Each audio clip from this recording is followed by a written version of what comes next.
Hello and welcome to Talk a Good Game, and it's the match preview of Leicester City against West Ham United. The games are coming thick and fast for West Ham, and we travel to the Foxes on Wednesday night at 7:30 kickoff. Strange kickoff time, remember it, on BT Sports 2 though, so we should all have a good view of the fixture. Anyway, Gonzo, what's your thoughts on the Foxes, please?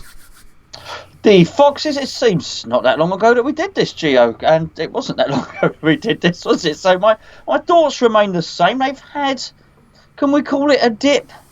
Well, they lost, didn't they, of course, in their last game, but they would have gone into the...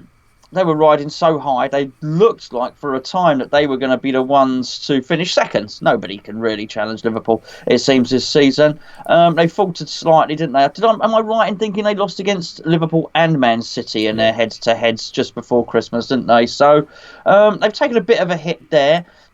I think Vardy fell off the goal trail a little bit, but I don't think you throw the baby out with a bathwater. I still inherently think exactly what I did about Leicester, which is they have a good balanced team. And when their first 11 is out, Gio, as I've mentioned before numerous times on this channel, I think the balance of Ndidi, Tielemans, Maddison in the middle is good. I like the fullbacks. I like what they do from wide. And they've got a lot going for them. I think the biggest problem is they've not been able to play that team that I suggested. And I think even in the last game, there was no Ndidi and no Tielemans until he came on late as a sub. So and there's been some movement in the wingers as well. I'm not even sure. Did Perez play against Burnley? I don't know if he did. He did. They've got some geezer called Pratt playing as well. It's just not the team. It's not their all-conquering team, so maybe they're going to go and strengthen them in the transfer window, Gio. I think their big players have had a dip in form all at the same time, which is extremely unfortunate for Leicester.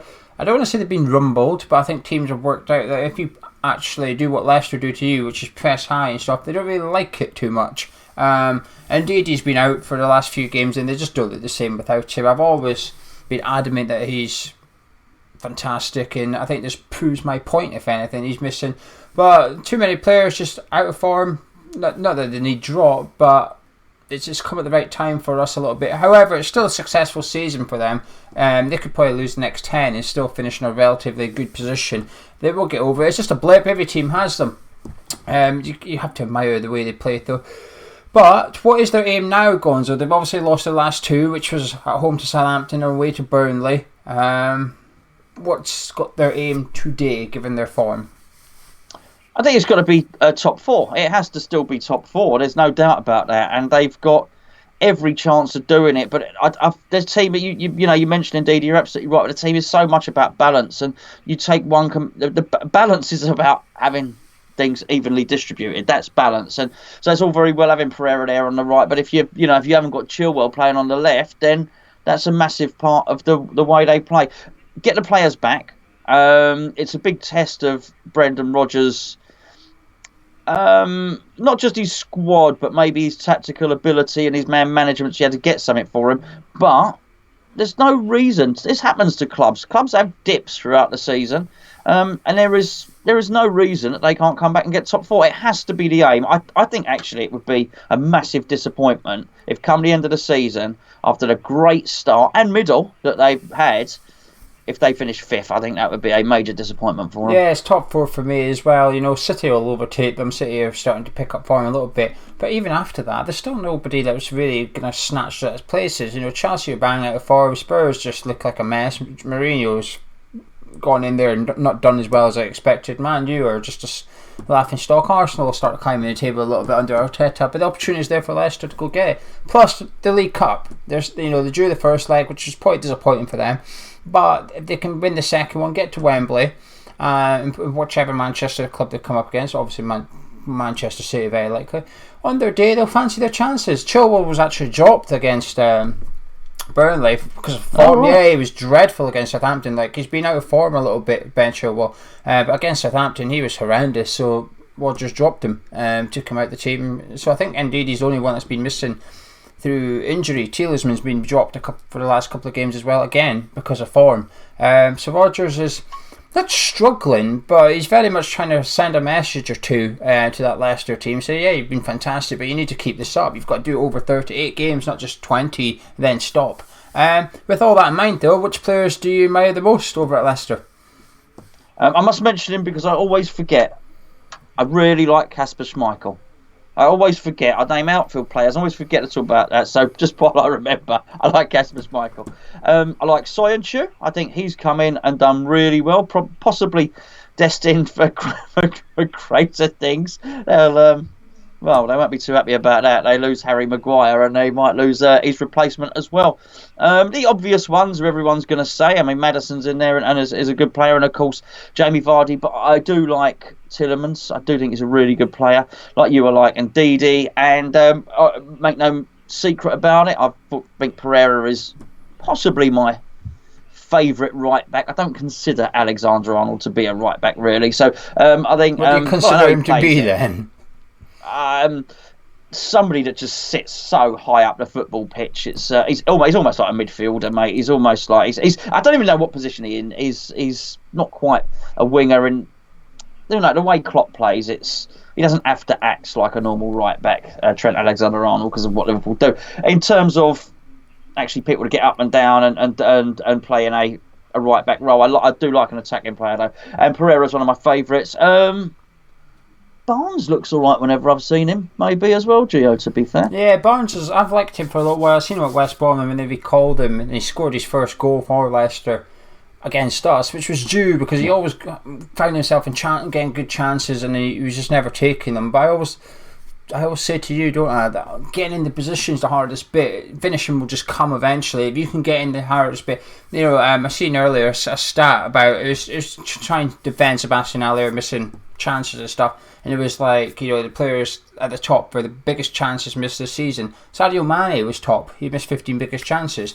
But the point is, he got in those and he still scored however many. But he's getting into those positions. And Harvey Barnes is one of those players. He always manages to find himself in a goal scoring opportunity pretty much every game I watch. So he's doing something right. I don't know. Leicester's a funny one because I think Maddison's gone off the boil a little bit, really. He's had a great season so far. Tielemans gone off it. Mendy's okay, but he's nowhere near what indeed he is. And same with Chowdhury. He's a bit erratic for my liking. I think Johnny Evans is their unsung hero. I know Son Heung-min's getting all the plaudits, and rightly so. But I do think Johnny Evans goes under the radar quite a bit. And funny enough, Kasper Schmeichel's just someone I've always thought he's a good keeper, but I've always thought Leicester could do with replacing him over the last couple of seasons. I've always looked at him and thought there's a mistake in him. When I watched him against Burnley were putting crosses in. He wasn't coming for any of them. He was standing on his line, letting his two centre-backs do everything. And when you've got Chris Wood to mark, plus whoever else is coming in the box for Burnley, it's a difficult task for your centre-backs. And when he did come, he's not very assertive. He doesn't catch them. He flaps quite a bit as well. And I have to say, if we do not start whipping in crosses on Wednesday night, I'll be very disappointed, because watching that Burnley game, I thought, right, you can send some decent balls in there. Kasper don't like it. He does not like coming for him. That's how I've always seen him anyway. Anyway, time to talk about West Ham. Team news first of all. There's not much different really from the squad that was available. Bear in mind we did only play a couple of days ago. But no Felipe Anderson, he's out for another couple of weeks unfortunately, so we're not going to have him for selection. But Mikel Antonio should be back in the squad, at least fit enough to start. Unsure, but we're going to use him. For the sake of the preview, we're going to assume he's... Otherwise it's a bit boring, isn't it? It's a bit boring otherwise, because you can only do one other change. Lanzini, do you keep him in, do you not? Apart from that, it's as you were. So for the sake of this preview, we're going to include Mikel Antonio, but he's a bit iffy, truth be told. Got to start with four at the back though, Gonzo, have we? We started with four at the back against Everton, and Zabaleta was fantastic in that right back position. Yeah, he was really good, wasn't he? And as we discussed in the review and the naughty Patreon video as well that we did, it was just so much better suited to the right back than the right wing back. If there was any one decision to make sure that Moyes cuts his cloth accordingly in his team selection, it is that. It's that lack of flexibility of Zabaleta. That in itself just has to dictate this formation. And it's all right. I thought in the first half we were good. I thought we were, I thought we were better than Everton, certainly. We created some chances with it, and we just create more chances, it seems, than we do when we play with three at the back. And I don't just base that on a game against Gillingham and another game. I'm basing it on what we saw from Moyes last season as well. Season before when we had him in. And so I like it. I like the 4. I'm definitely going with the 4, Gio. Would you change any of the personnel or keep it as it was? Not in the 4, no. The 4 remains the same, and a confident 4. I think with an assured Randolph behind them. Yeah, it's the same for me. I thought they all played well individually. I thought they all had good, solid games, and I thought Zabaleta was fantastic. Barnes is a different task for him. Barnes is quite direct, though. Barnes won't think twice about knocking it past him and running. But Zabaleta can read the game well, so I expect him to come up with sort of a counter plan as to how to stop Barnes doing that. It may mean committing fouls on the halfway line and whatnot, but it'll be a bit of a test for him. Whereas I think Creswell, not got an easier one, but I think he'll be pleased to be up against Perez rather than Albrighton. I think Creswell actually struggles with someone that runs past him, whereas when someone cuts in, I think Creswell's okay with that. He doesn't mind getting his foot in, but he doesn't like a sprinting race because he's getting a bit slower, Creswell, I think. I think he's getting caught out sometimes. But then we're going to the midfield information. We sort of played like a 4-4-1-1 against Everton, sort of Lanzini in the role behind the striker. Would you keep a similar formation, first of all?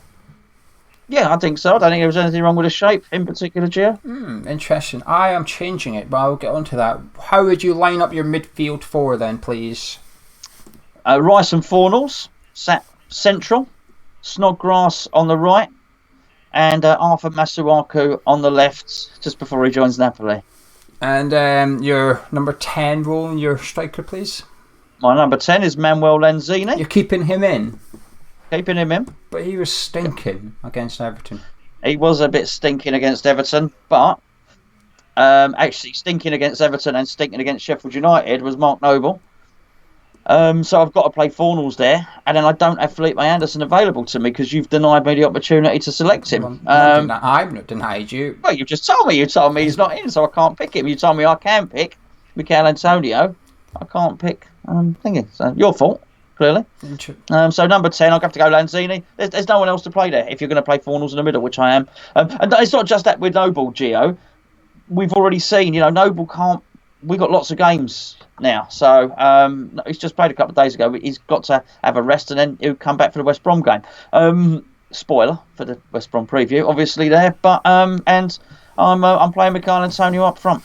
I am going to leave Antonio on the bench because I don't want to see him rush back for the reason you've just said. We have a lot of games, so I'd rather play him bit by bit in the next couple of games. Another spoiler for the West Brom preview, perhaps, but then get him ready because our Brighton game in 2 weeks is now the biggest one out of our next couple of weeks, in my opinion. But I'm hopeful for this fixture a little bit. However, we need Mikel Antonio starting up against Brighton. That means no breaking down with injury between now and then, no overplaying him. So I've gone for a midfield 4 of Masuaku on the left, like yourself, for reasons I've already alluded to, i.e. let's just cross the ball and see what happens.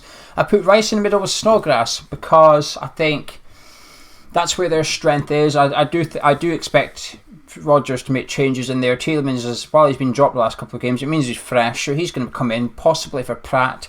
That's a tricky 2 people to look after in there, so I put Snodgrass in there for his work ethic, which means I've had to put Fornals on the right. Now, I don't like doing that.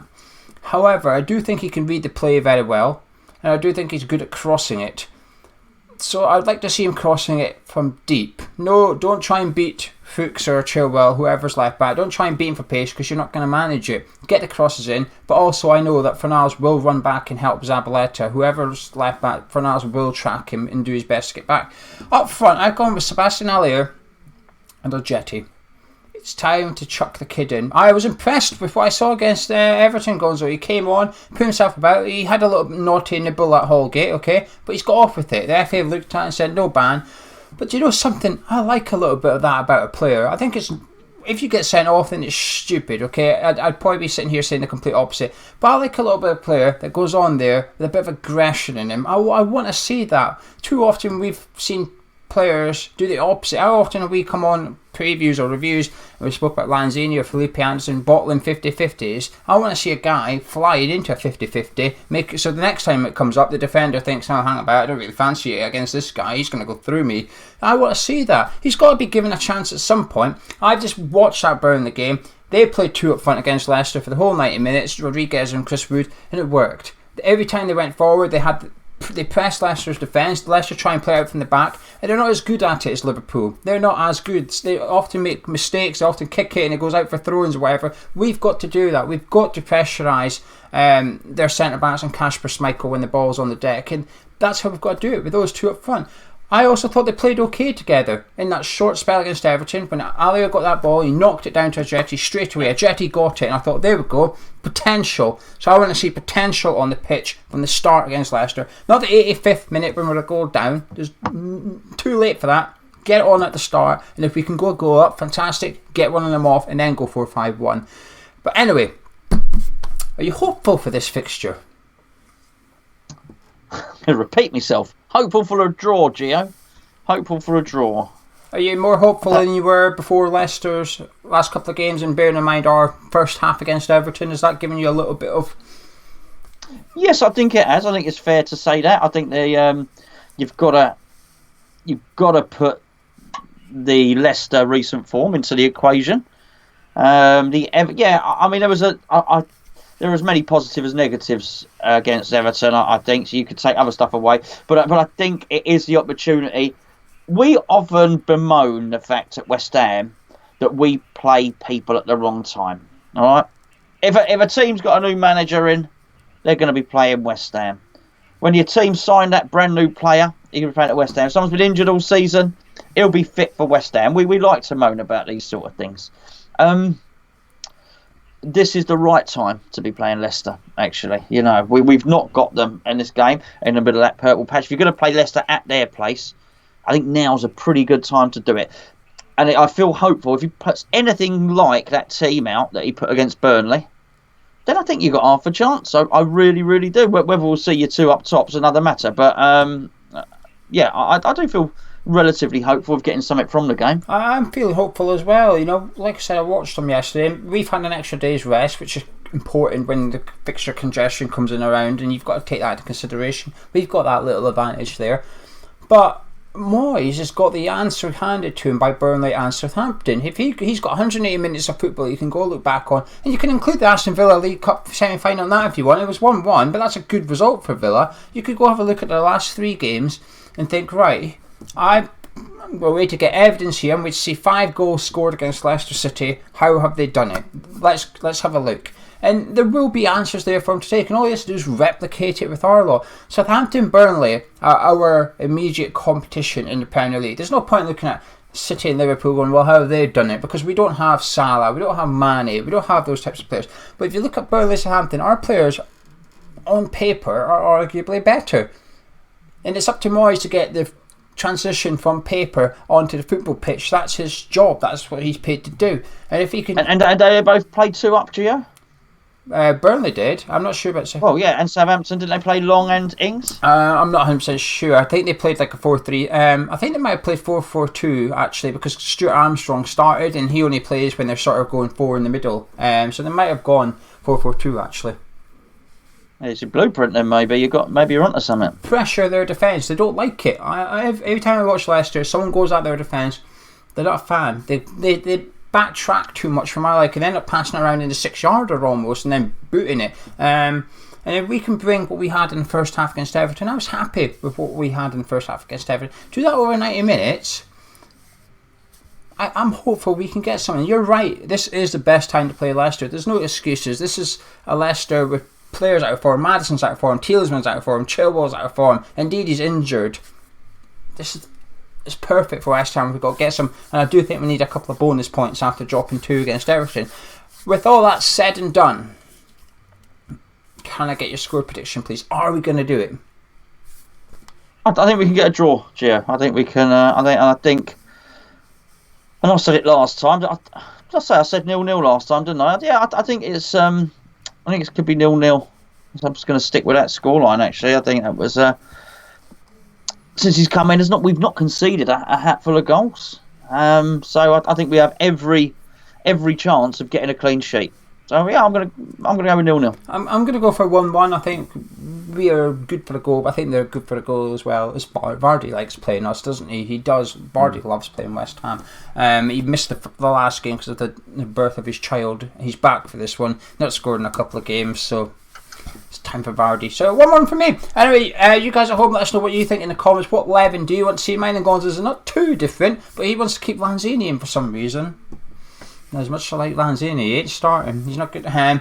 Let us know your score prediction. We'll be back at 6:30 on Wednesday evening, having a look at the lineup that David Moyes has announced and having a look at the Leicester one and getting our final thoughts on the build up to the game. Drop a like on the video if you enjoyed it, subscribe if you're new around here, and we'll be back very, very soon. Catch you in a bit.